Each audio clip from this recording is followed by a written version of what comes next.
Ассалаумағалейкум. Бүгінгі айтатын ұлы тұлғамыз Қанжығалы Бөгенбай жайында. Біздің мына ұлы тұлғалар арнасына жазылып кетіңіздер, лайк басыңыздар, комментарий қалдырыңыздар. Сіздердің қолдауларыңыз біздің арнаға өте қажет. Қазақша контенттің дамуына атсалысыңыздар.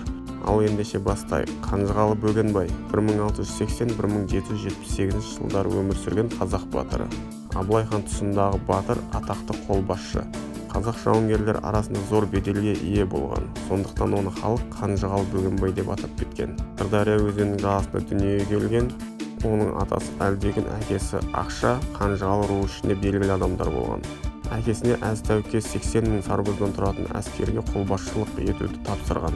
Ол сонымен қатар ұсталық өнермен айналысқан, қару-жарақтар жасаған және де бойында ақындық, айтыскерлік өнері болған. Әкесінің өнері баласына дарып, Бөгенбай бала кезінен қазақ даласының шешендік өнерін бойына сіңіріп өскен.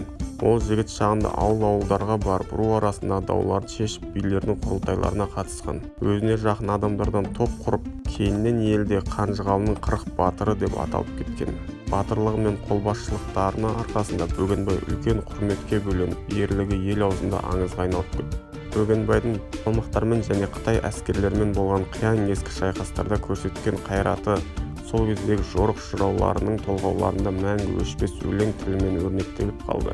Ол әрі шешен, әрі батыр, қолбасшы және қазақ халқын жоңғар басқыншыларынан азат ету жолында азаттық күресте аса көрнекті ұйымдастырушы. Сондай-ақ Қытай мен қазақ елдерінің бейбіт қарым-қатынасын орнатуда зор үлес қосқан батыр. Міне Бөгенбай атамыздың осындай ерліктері болған. Осы видеомыз ұнап жатса, бізге лайк басыңыздар, комментарий қалдырыңыздар. Арнамызға подписаться батырмасын басып жазылып кетіңіздер.